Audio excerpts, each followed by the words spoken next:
about translating evidence into action, and our first speaker, Dorothy Miller, comes to us all the way from Philadelphia. Yes, and as many of you may know, the weather there is always sunny, so we don't get this kind of update. But hi, my name is Dorothy Miller. I am a research scientist at the Children's Hospital of Philadelphia Research Institute, and the institute I'm affiliated with is called PolicyLab. So the question I'm addressing today is, how can we design research that impacts policy? So just a quick overview of what I'm going to talk about with you all today. I'm going to give an overview of the linkages between policy and research. Then I'm going to introduce a strategic framework that we've developed at PolicyLab.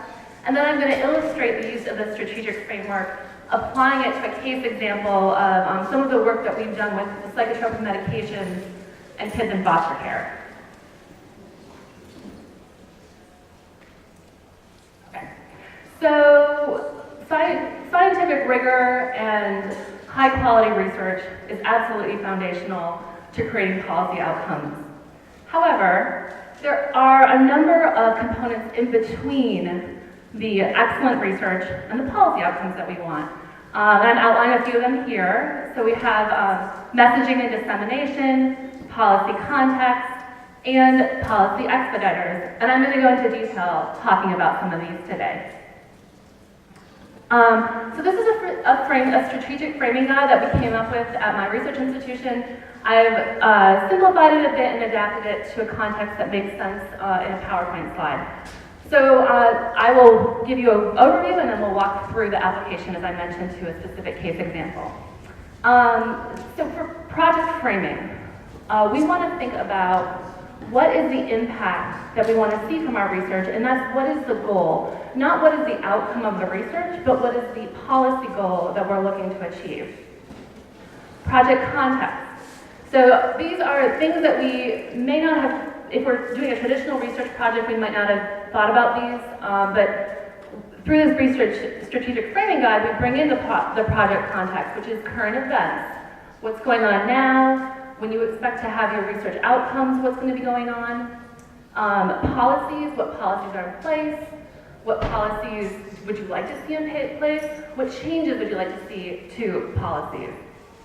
Other organizations, what are other organizations doing? Who can you partner with? Whose work is complementary to the work that you are doing? And then finally, the political climate. And as many of you know, certain research initiatives, certain policy changes may be much more well received at like a state level or a city level or a federal level. So thinking about who it is you're talking to and how you need to frame your message is really key to looking at the policy context. Finally, we have the policy expediters, which are our key audiences, those people that are making the decisions, those organizations that are making the decisions, and then the partners are people and organizations that can link us to the key audiences.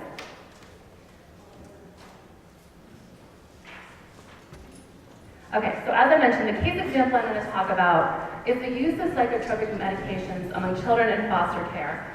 And this is an area that we've been working on for a number of years. I personally have been doing research on this for about 2 years.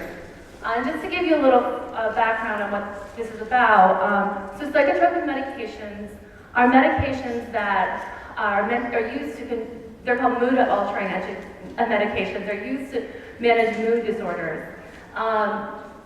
And children in foster care in the U.S., there are about 400,000 kids in foster care. Each child is in a foster care system that is run by its state and county governments. So across the U.S., we have at least 51 systems of foster care, and then again, like counties in certain states, like New York State, like Pennsylvania, do a lot of the management. So what we saw was, starting in the late 90s and early 2000s, researchers started looking at the rates in which certain kinds of psychotropic medications were being administered to kids in foster care. So this is actually for antipsychotic, a class of psychotropic medications, which is typically used in adults for a bipolar diagnosis, and actually for kids in foster care, it's most commonly prescribed with a diagnosis of ADHD.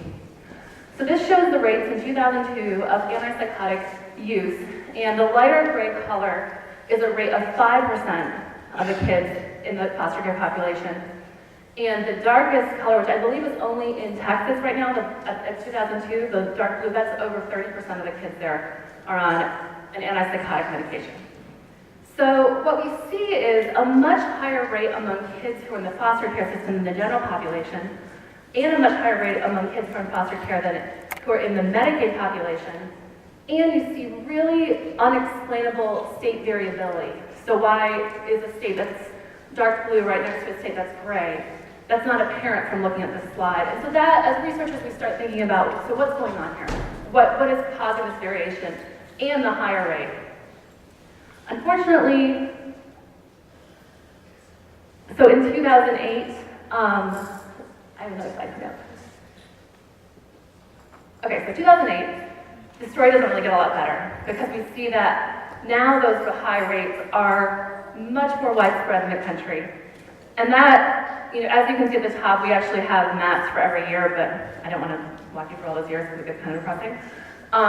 This is a little depressing, but so as researchers, we're asking, so what's going on here? How do we start to think about addressing this issue? And that's when we can apply our strategic framing guide. Okay, so what is our broad goal? When we looked at this issue, what did we want to have our research achieve? Did we just want to have these maps? Or do we want to start thinking about different outcomes?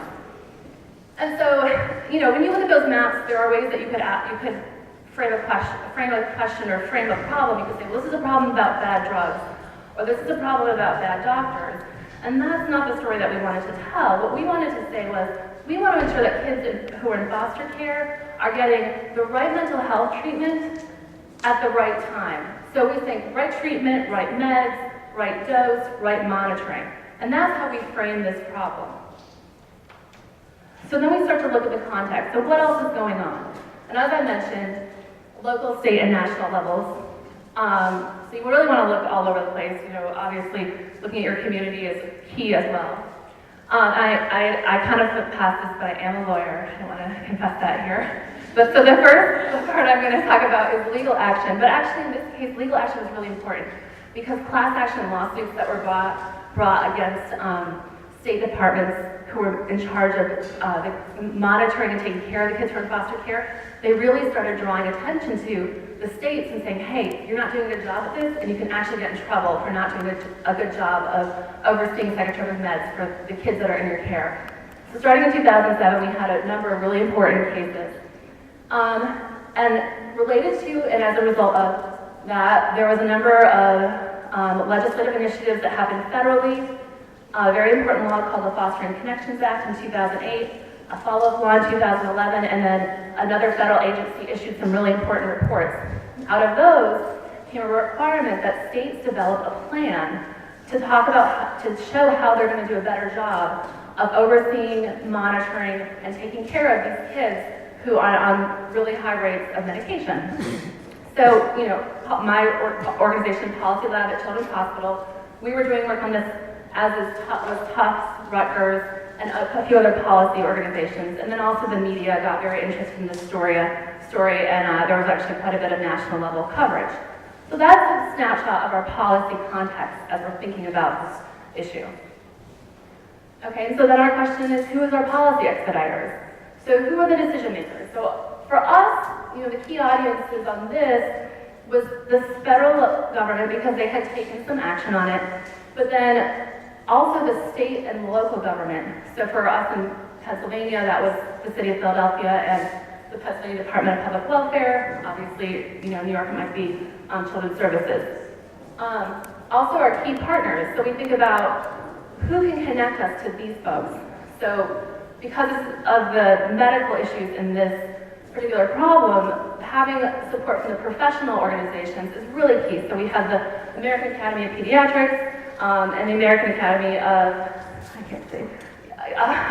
of Youth and of Adolescent Psychiatry. So, and then the advocacy organizations that I mentioned, First Focus and Children's Defense Fund really took an incredibly strong advocacy role in highlighting this issue. Okay, so we have our great research here on the left side. We looked at our goal, we have our context, and we know who our policy expediters are. So what are our outcomes?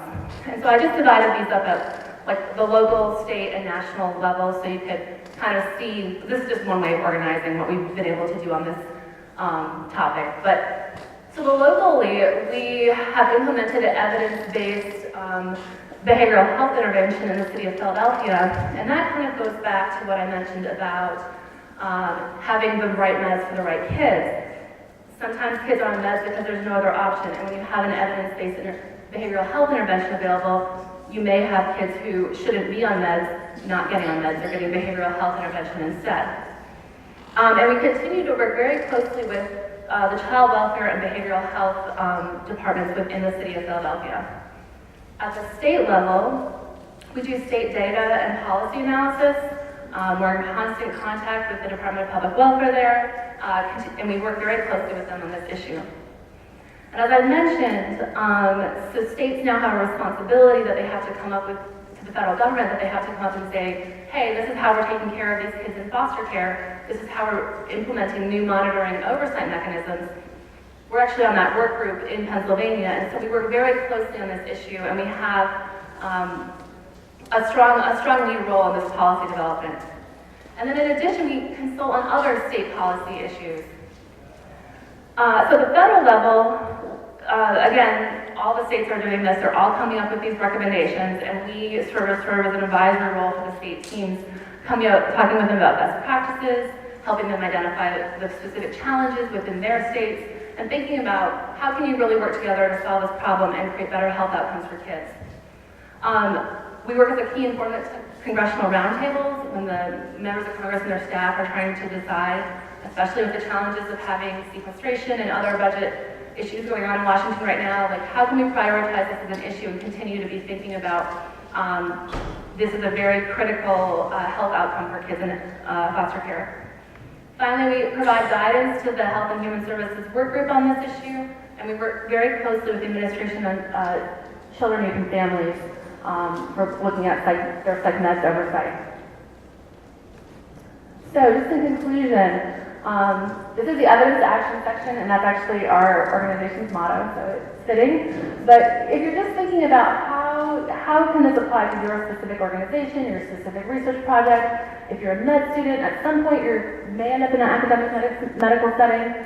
If you're creating research projects, how can you make them really impactful for policymakers? And so the first thing is to have a systematic, disciplined approach to integrating policy into research. Policy should not be an add-on that you think about as you're publishing your paper and you're like, oh, I should put a policy line in here or something. I don't know. It should be something that you're thinking about right from the beginning. When you start to design your research study, be thinking about policy, know what's going on in the policy world that's relevant. Finally, when I say engage policymakers at all levels, that means, city, county, whatever makes sense for your situation and for your issue. Don't be afraid to go to maybe a non-traditional partner. And don't be afraid to think outside the box in terms of who can you work with, who's going to be interested in this topic, and how can you create interventions that are really creative and take advantage of government mechanisms and procurement ideas that are already in place. So finally, design your end research projects to be accessible to policymakers. Policymakers do not want to see a research paper, they don't even know what to do with that. So they just don't have time, they're really busy, and they don't have time to come find you and have you explain your research to them. So if you can bring your research in a form that is accessible and meaningful for them, it will really give you an opportunity to impact policy in a very profound way. So thank you so much for the opportunity to speak, and I hope you start thinking about integrating policy into research.